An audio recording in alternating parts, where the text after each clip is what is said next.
Welcome to The Bad Broadcast. I'm your host, Maddie.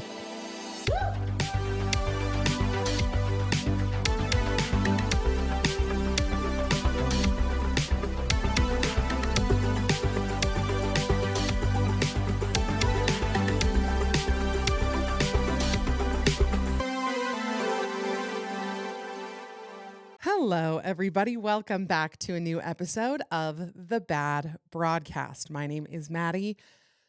I'm your host. I'm winded because I stood up and that was literally all I did. I've been so sick all week. Bad news for me, good news for my ability to binge Secret Lives of Mormon Wives Season 3 and give you guys a full rundown.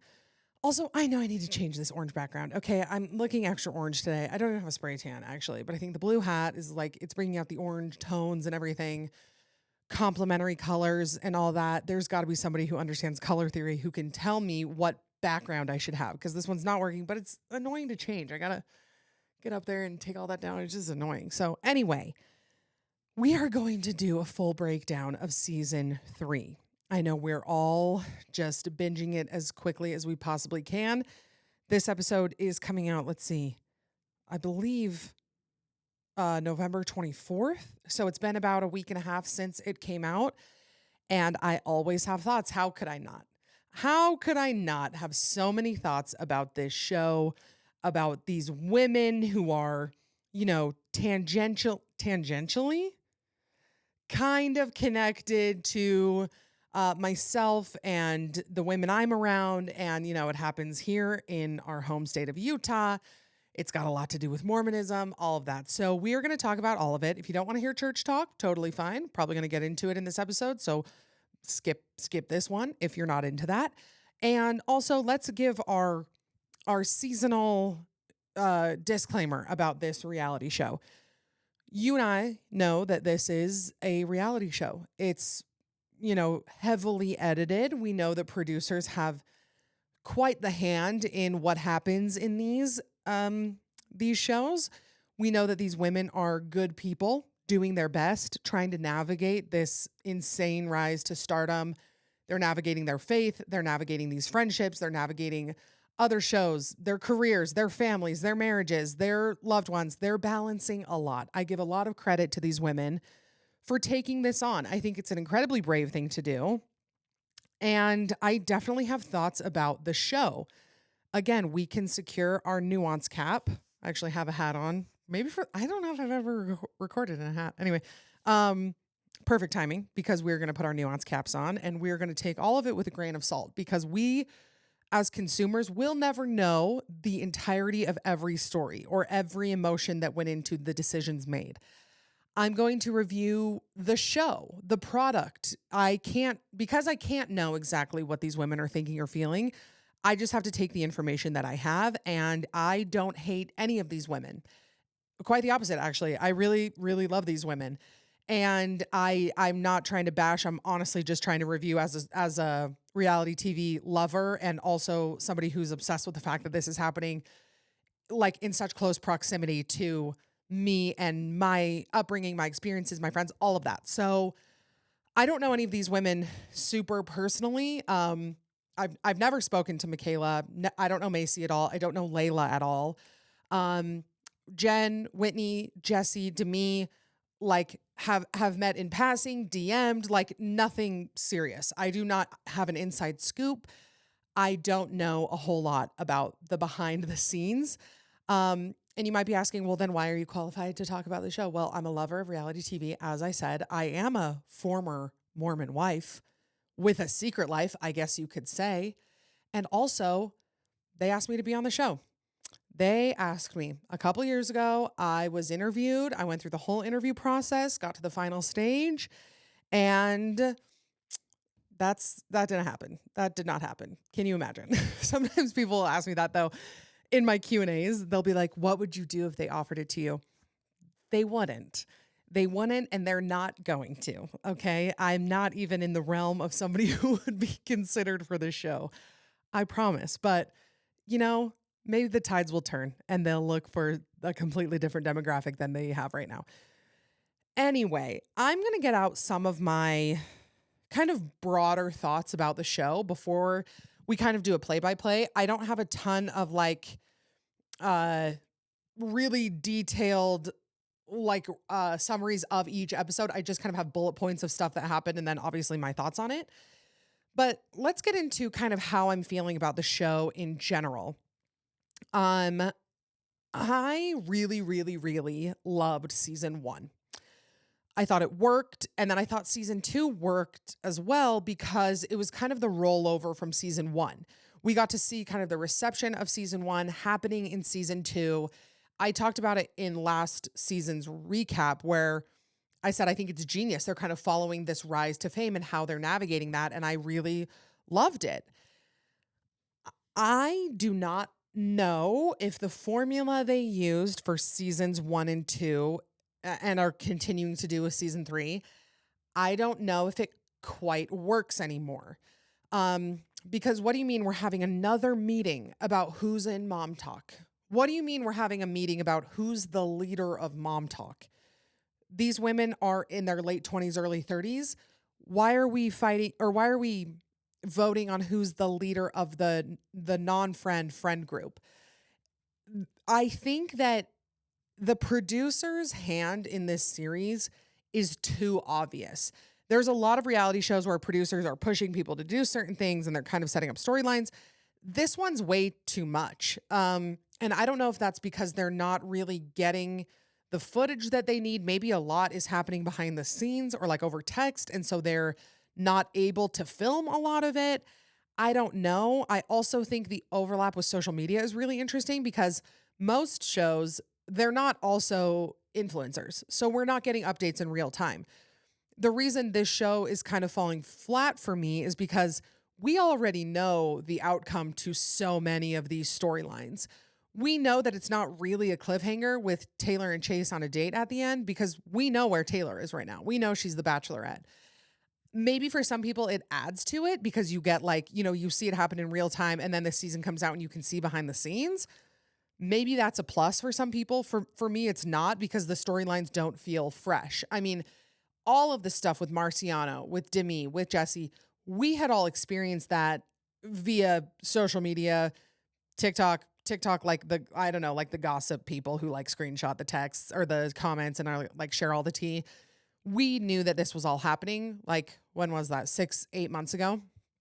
So it's hard to kind of like be excited about what you're seeing and like on the edge of your seat with these storylines because they're old news to a lot of us. And yeah, the producer's hands in this show, I think it's really interesting because with a lot of reality shows, I'm going to compare this show to Housewives a lot because it's kind of the most common, not most common. There's like the most overlap in kind of show format, especially like Housewives of Salt Lake, like they're in the similar place, Mormonism, whatever. Housewives confessionals. So when they cut to a housewife being interviewed by themselves, that's the confessional. They're kind of just giving commentary on what happened. They're just kind of, giving little quips here and there. And then you're getting back to the show. In Secret Lives of Mormon Wives, the entire storyline is happening in these confessionals because nothing that's being filmed is cohesive or makes sense or could make a good plot. So I feel like they're filming all of these things that are maybe like not as exciting as they want them to be. And then they're putting these cast members in confessionals, feeding them lines. I mean, you see the cast members' eyes look off to the producer or a cue card or whatever, sharing these stories. And then that's how the story is moving along. Me personally, I don't find that to be like captivating reality TV. And that's to no fault of the cast. That is completely the setup of the show. It's what producers have in mind for the storylines. And, speaking of storylines, call me crazy. And I never would have said this in the first season, but now at this point, I would like more Mormonism, please. I think it would be more interesting to watch these women navigate faith, having a family very young, faith, family, fame, the big three, navigating how, like, I thought that the mention of the Pride event was great. And them talking about like, yeah, I'm Mormon and they say this about this community, but I don't agree with it. And I'm living in a more nuanced way. I mean, maybe I'm just being selfish, but I find that much more interesting than a lot of the other things that are going on. I feel like that angle, instead of just, first of all, the entire series being about Marciano, who like I could not get him off my screen fast enough. With Peace and Love, your foundation is the wrong shade. Your filler's migrating. It's not something I want to see. All right. I could have done with about 8 hours less of Marciano talk and sight. I digress. Where was I even going with that? Oh, these are the moments I need a co-host. What was I saying? That Marciano. Anyway, I just think that again, we're doing the same type of meetings, voting people in and out of Mom Talk, which isn't even a real thing as far as I'm concerned anymore. I don't even know what that is. Like the fact that they're voting Miranda in, and I'm like, wait, didn't she invent this with like at the very beginning with Taylor? Like, I'm confused. Why are we still voting on this? It's just, it all feels kind of repetitive. And I hope that the producers can kind of find a new niche for this show. The Mormonism is fascinating. I think that people would really love if they dug into that. But instead, we're kind of getting bottom of the barrel exploitative content. I feel sick that I mean, and maybe again, I don't know behind the scenes. I don't know how these conversations really went, but I feel like a lot of the information that these women are sharing, a lot of the trauma that these women are sharing was probably not their first choice of what they wanted a storyline to be on this season. And it makes me sad that it's being pulled from them. And like, we'll get into all of that. But I just wanted to give those kind of precursor notes to how I feel about this season as a whole and the show as a whole. I don't know if I can do another season of this kind of same exact stuff. And I want to, because I want these women to be so insanely successful and famous and get every single opportunity that they could ever possibly want.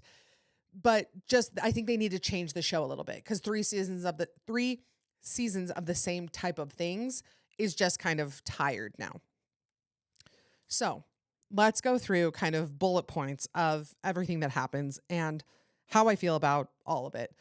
Some of it is really tricky to talk about. I mean, if you watch this season, you know how tricky some of it is to talk about, and I'm going to do my best and speak my mind, but also obviously do it with empathy and kindness in mind.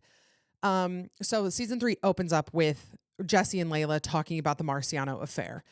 And to be honest, this storyline could have ended in that car when Jesse calls Marciano and Jesse says, Marciano, we didn't have sex. And he goes, yeah, okay. Yeah, you're right. I know we didn't. It could have ended there. It went on way, way, way too long. Way too long. The lie detector felt very unnatural. And like, I don't believe that was an organic idea from the girls. I think that it probably seemed like it would be super juicy, but to me the issue had already been resolved and we didn't really need to revisit it so many times. Obviously, the Marciano stuff comes back in a real way in the last couple episodes. I'm so happy that Jen is back. I really love Jen. I think that she's a great addition. I think that how she's spoken about her life, her experiences are incredible. And I'm so happy that she got Dancing with the Stars. Next, what happened? Jesse talks to Michaela and Macy. Michaela and Macy were really carrying the first maybe 3 episodes. I'm really curious about these negotiations and how these happen, because so much of it happened in the second season as well. They talk a lot about negotiating their contracts, and it seems crazy that the show would either have episodes without Taylor and Whitney. Well, let me show my bias here. Taylor, Whitney, and Jesse really carry the show for me personally. And it seems crazy to me that they filmed so many episodes and edited so many episodes without them. I mean, maybe they had no control over it, but it seems crazy to not negotiate a contract that allowed all of them to be in the show. I think that's why it works. And you definitely feel when people aren't there. So I thought that was a weird thing. Michaela and Macy were mad that Chase was invited to Layla's birthday party. Totally get it. I mean, we all see it online. I think Chase kind of like bullies these girls a little bit. I would understand. I understand why Layla invited her. Invited Kate, who was Chase's girlfriend at the time, and it all kind of makes sense. And like some of the pushback on these And sorry, I feel like I'm being extra critical of this season, but I feel it. I feel extra critical of this season because the first two were so good. Um, but where was I going with this? Oh, um, them. Oh my gosh, you guys, I'm so sorry. My brain. Them being mad. Oh, kind of the pushback on a lot of the decisions. That's one of those things that I also feel like feels unnatural. Um, and like explained in really weird ways, like why they're being mad when it's clear that the producers are saying, hey, can you like engage with this a little bit harder, a little more of this, a little more of that? And it just doesn't feel quite right. Um, okay, sorry, I have to check on Coco. You guys know I recorded during nap time. Oh, she's asleep. She's asleep. Okay. I did love the part where they all go to dinner and they're talking about the Marciano affair and everything that happened. And Miranda is not even asking. I stand by what I said last season. Miranda, too normal for this show. She's too normal. I think she's a really good addition because she is kind of painfully normal in a way that like she says what everybody's thinking, but she's not super abrasive. I mean, if they make Miranda the villain in season 4, you are going to hear from me. Okay. Because she is, I would say, the most unproblematic of the group. I think most of you would agree with me.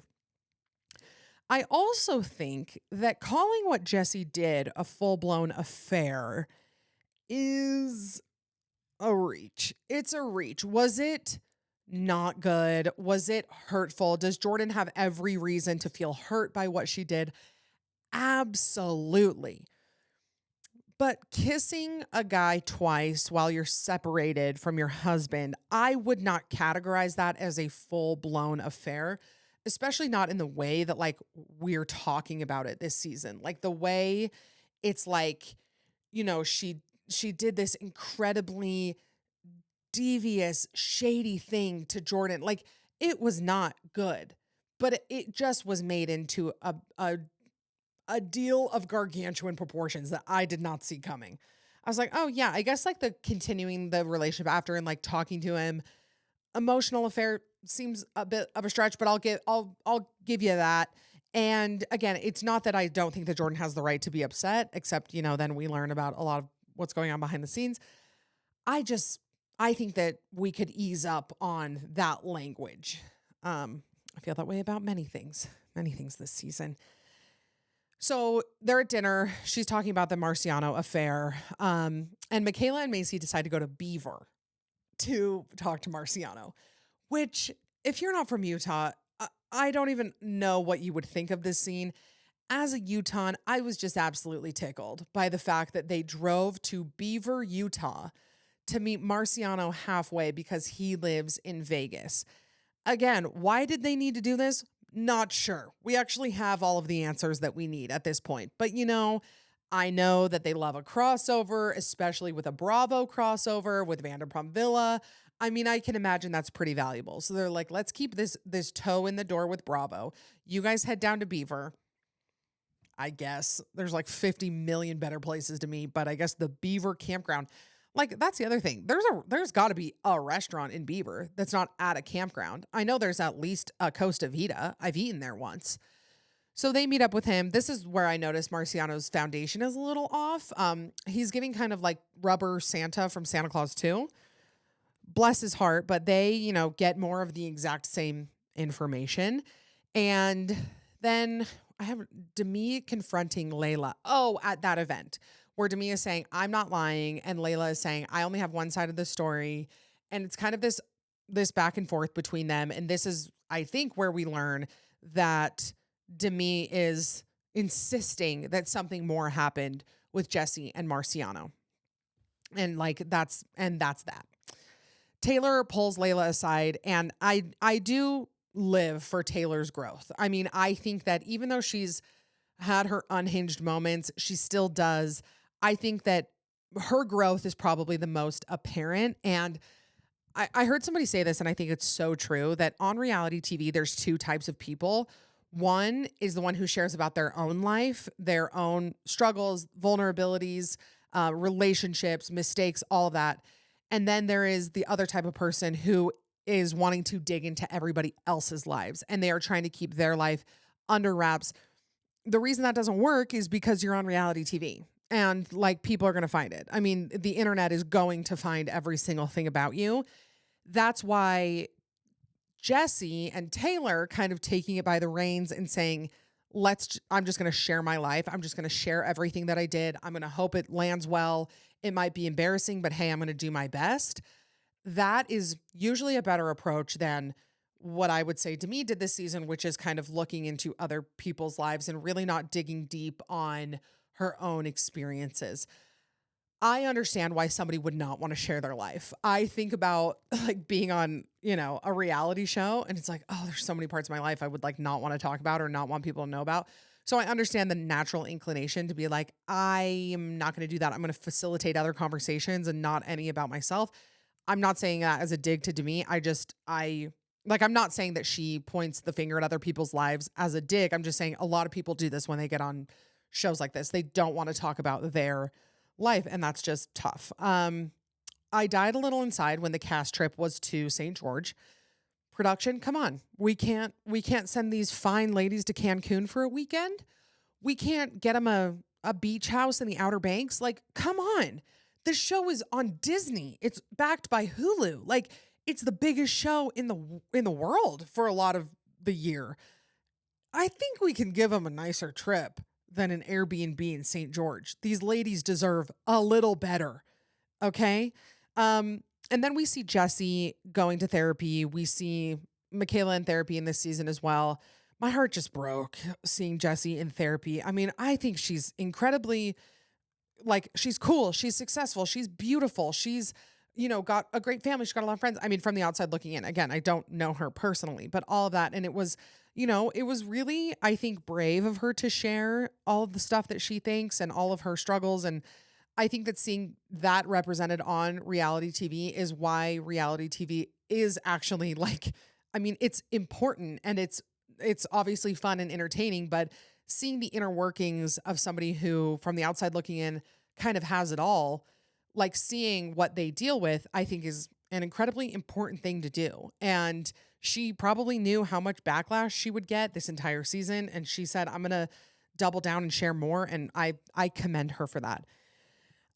Let's talk about the meeting at Jordan's. This was weird.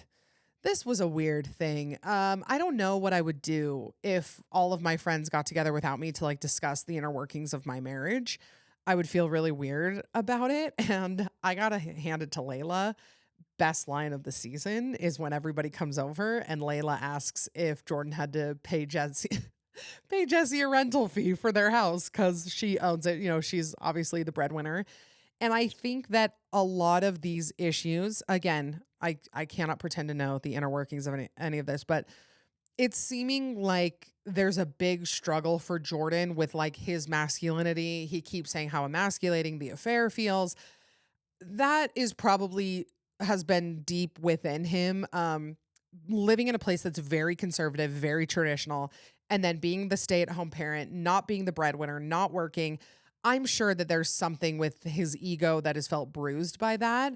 And then with the success of the show and Jesse getting, the attention from Marciano, like it's giving that his ego was bruised. And again, it's not saying that he shouldn't be hurt by what happened with Jesse. I think that that's totally fair for him to be like, my wife kissed another person and sexted him and I'm not comfortable with that. Yeah, I think that's fair. But I did really enjoy that the women were, questioning Jordan so heavily. And they said, well, you've broken boundaries in your marriage. You've been emotionally abusive.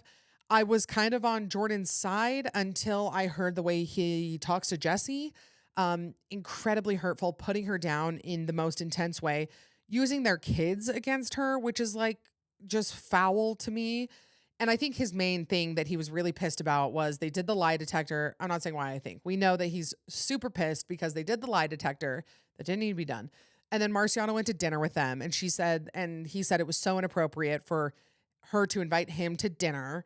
And I agree. I mean, it's not awesome. And Jesse didn't promise that she wasn't going to see him again. I can see how that's annoying, but yeah, it's getting a little glimpse into how Jordan treats her and kind of this dynamic of a man who seems to have some real issues with feeling lesser than in their relationship, which I'm assuming starts with kind of the money stuff. I mean, if I were to guess, I've seen dynamics like this where the guy has a really hard time with his wife being the breadwinner. I mean, I can talk about my situation. I had this, that I was in a marriage where I was the breadwinner. I was kind of funding everything on top of everything. I was the only working one and paying all of the bills, and then feeling like my partner wanted to knock me down a peg because I had this proverbial leg up on him and he couldn't handle that. And it's a really, really tough place to be. And unfortunately, yeah, I'm kind of out on Jordan. I won't lie.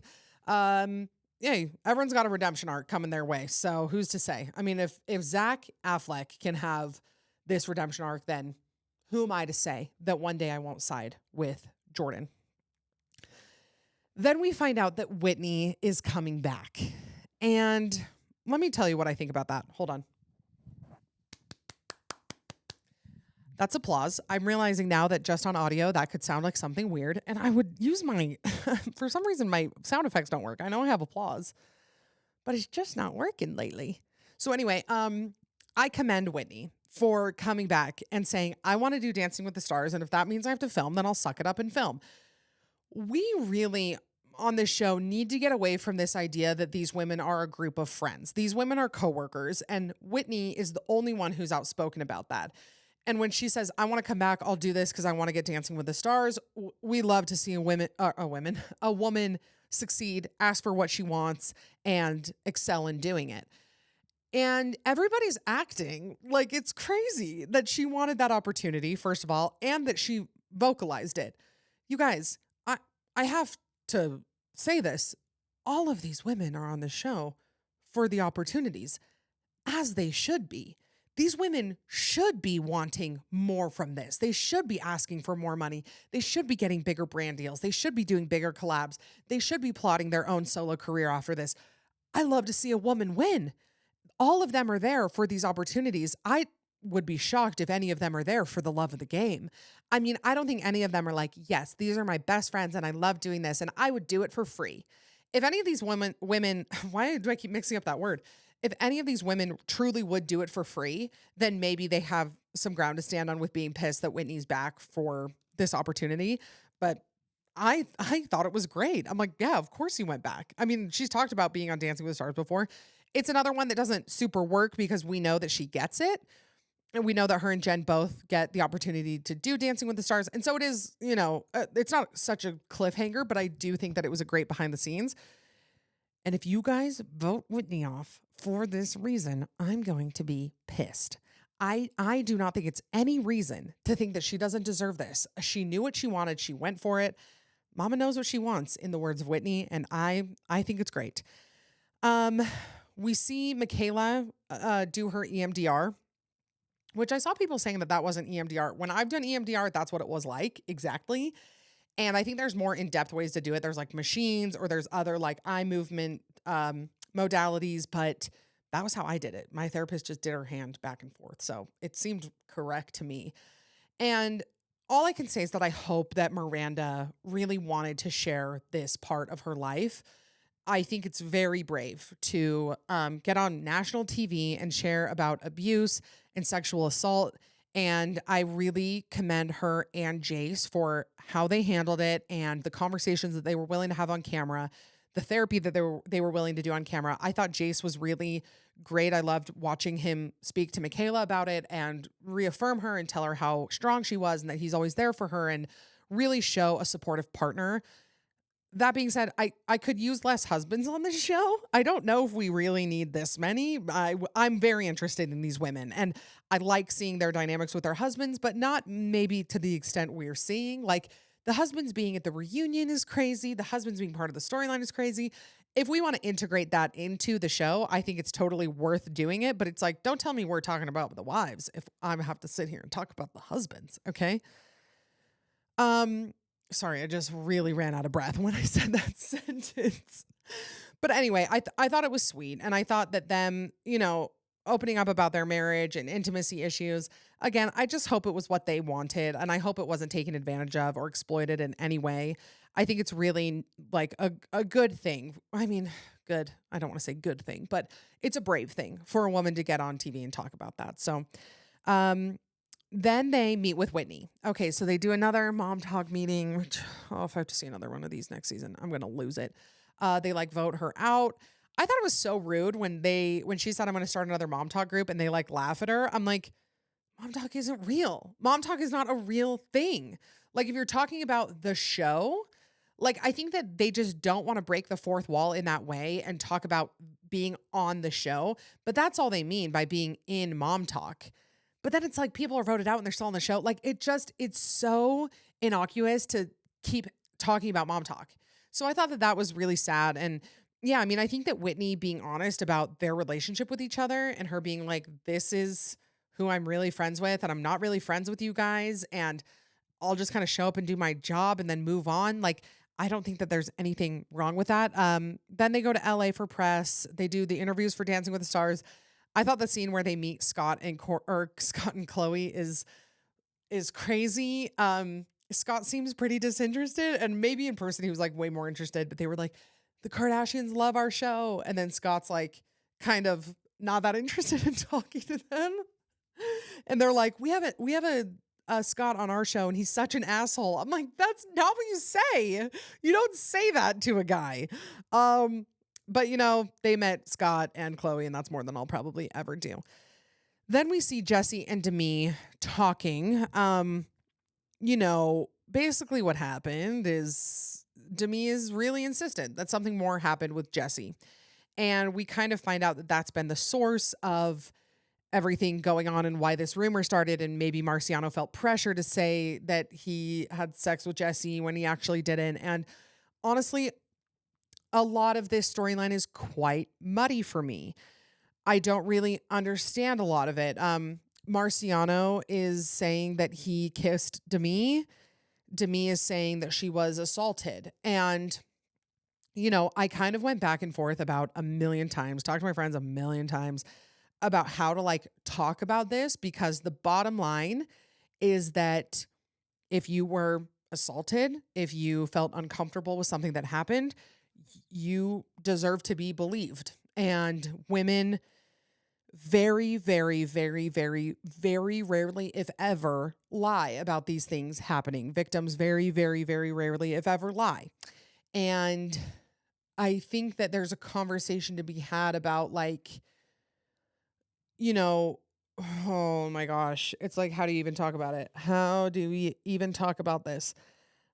I don't want Demi to not be believed, just because she's not the quote unquote perfect victim. We talk about this a lot. It's like women who are unlikable by the internet standards, like we don't believe them. Somebody that comes to mind is like Brianna LaPaglia, who was in an abusive relationship with Zach Bryan. And she's like a little bit abrasive. She kind of has this brash personality. And so people are saying that she either deserved what happened to her or she's not to be believed. And I think that's an incredibly effed up way to go about these. I would never want anybody listening to me talk about this think that if they come forward about a sexual assault, that there's a chance they wouldn't be believed. Of course, you are to be believed if that happened to you. And if you're a victim, and that's horrible, and my heart goes out to you. So that's where I stand with what happened with Demi. Do I think the subsequent behavior after the assault is confusing and sad and like I don't really understand a lot of it, and the FaceTimes and the phone calls and the continued relationship. Of course, people are assaulted and then continue a relationship with their perpetrator. That's not to say that the assault didn't happen, but yeah, a lot of the conversations around it and the way that it was spoken about makes this very, very, very confusing. I'm walking on hardcore eggshells here. I hope you guys know where I'm coming from and what I'm like trying to communicate. It was confusing to see how the conversations were handled and how everybody who kind of talked to Demi about it, it seemed like they were being gaslit to believe a certain narrative, and not to say that narrative didn't happen, but I wish it had been communicated in a different way. Like, maybe after the fact, or there was some point it got to where Demi became uncomfortable with it, and after talking through it, whatever, like it seemed like there was a better way to talk about it instead of just telling everybody that their concerns were insane. I think that everybody had very valid concerns, especially with Demi kind of comparing what happened with her to abuse that Michaela had been through or Macy, and those things just they don't feel super similar. So it felt like it didn't feel fair to compare those things. Again, my stance is that when a woman comes forward that she was assaulted, we believe her. And I will keep that energy no matter the person, the status of the assailant. It doesn't matter. We believe women. And if okay, that's what I'm going to say. That's what I'm going to say. I'm going to end that there. Situations and conversations after the fact were very confusing on this show. Okay. I think I stumbled my way through that. I don't know if that comes up at the end. It might. I don't know. Okay, Michaela and Jace, we talked about them. Taylor and Dakota at Stagecoach. I also thought the Lana Del Rey meeting at Stagecoach was a little weird, but good for them for meeting her. And yeah, Taylor and Dakota, you do just kind of start to root for them. And it's sad because we knew where her life was headed. We knew that it wasn't going to work out with Dakota, but we didn't know why.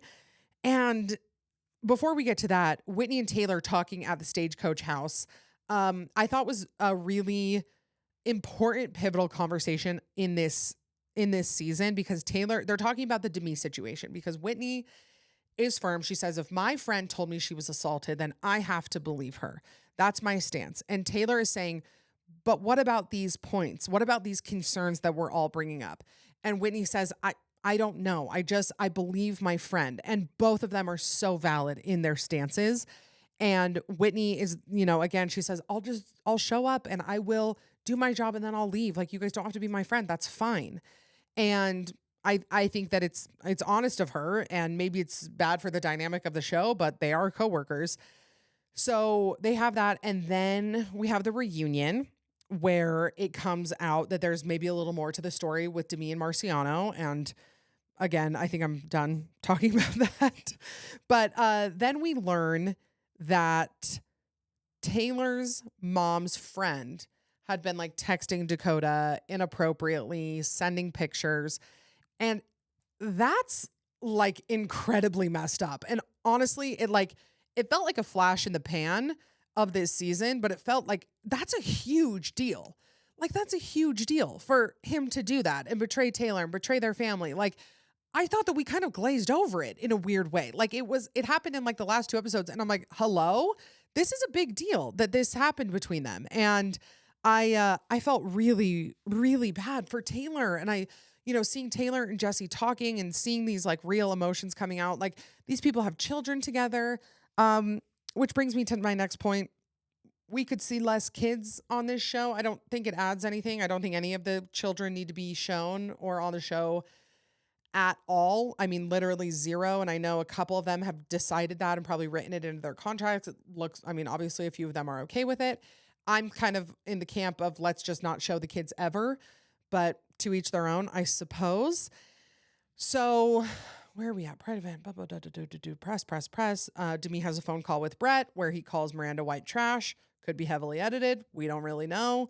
Really rough if that really happened. I thought seeing Taylor and Whitney on Jimmy Kimmel or Jimmy Fallon? I think it's Kimmel. What are the chances we have 2 Jimmys in late night? That's wild. Anyway, we see them, and I thought this was a really heartwarming moment. And Whitney even talks about it. She's like, I try to fight it, but like, I care about these women. And like, I do, selfishly, I wish that they were all best friends. I wish that they all had a closer bond, because nobody understands what they've been through and what their life is like except for them. None of us can relate. We don't know.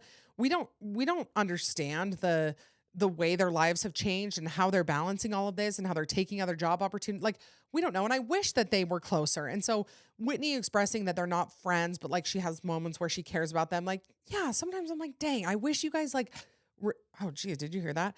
I wish you guys were as tight knit as we thought. And like, I mean, this happens with ensemble reality shows. Like, they're not going in and grabbing a group of friends, even as early as like Laguna Beach. I mean, they grabbed people from this high school and kind of lumped them all together. Obviously, you're wanting to get the most interesting people that you can and then put them in a group. But I do wish that like it came across more like Real Housewives of Salt Lake, where they have some sort of bond because they've all done this together. And it seems like on Secret Lives, the common experience of this show has actually driven them further apart. And that's a bummer to see as somebody who, you know, wishes that they were.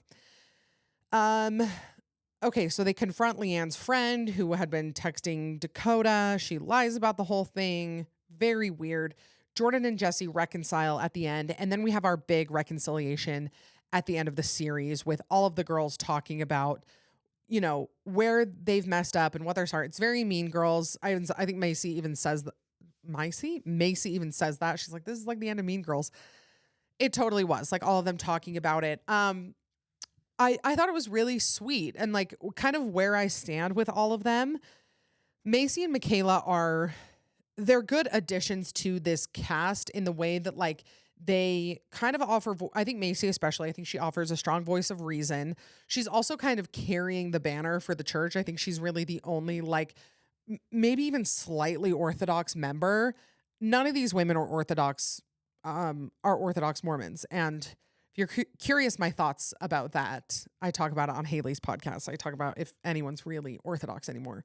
My answer is I don't think so. But anyway, she kind of holds the fort down there. Michaela is, again, just kind of a grounding presence. I don't know if they're real like story movers in these episodes, but I think that they're a good addition to the cast. Jesse, I think, is such a pro at these. I said it on my episode with Josie that I think that Jesse could very well be poached for Real Housewives.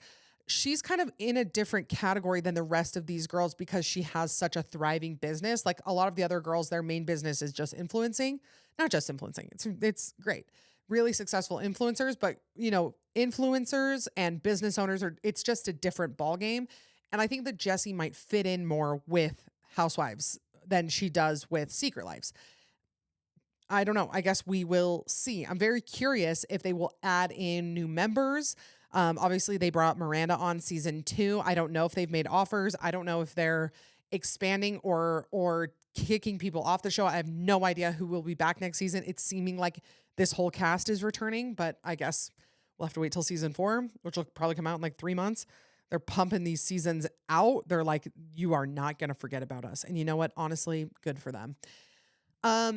Jen, love Whitney, loved. I mean, I love all of these women, but yeah, to me, I'm curious if she comes back next season. I'm curious about Whitney and Jen if they come back next season, where they're going to land, because they have both talked about not living in Utah. So I don't know how that would work, but I guess we'll see from there. Who am I missing? I'm not talking about somebody. Miranda, Layla. They are, oh wait, no, they're not dating. Miranda's ex-husband, Chase, who we get a little glimpse of at the end, who unfortunately tugged at my heartstrings a couple times. I don't like a thirsty, fame-hungry man, but whatever. I see the TikToks of he and Miranda co-parenting their kids, and sometimes I root for them. Do I think that they deserve their own spinoff show? Maybe. Maybe I do. Maybe I would watch them co-parent and reconcile. I don't know, but his brother is dating Layla, so they're in a little group there. And am I missing somebody? Secret Lives of Mormon Wives. Let's see. Oh wait, not videos, images. Who am I missing? Whitney, Miranda, Demi, Michaela, Macy, Jesse, Taylor. Did I talk about Taylor? I mean, I'm excited for what Taylor has in store. I can't wait to watch Bachelorette. And honestly, now I know I predicted that I thought Dakota would show up on our season. I'm not so sure anymore after that whole thing. And Jesse and Layla. Yeah. I got to hand it to these women. They're doing something that, quite frankly, almost 100% of us couldn't do. I couldn't do it. I think that they're dealing with scrutiny that is unmatched. I mean, the world is truly staring them down and nitpicking every little thing. And I think the fact that they continue to show up as partners, as moms, as influencers, content creators, people online, social media stars, reality TV stars, it's a lot, and I hope for the best for all of them. I would hope for a different setup for next season so that it can be a continued success. I don't want this show to fall flat. I don't want it to be repetitive. I want it to see newness, digging into other aspects of their lives. I want to hear more about where they're headed rather than where they've been and what the show has done to their lives. I'm always interested in seeing that. So, oh boy. Oh man.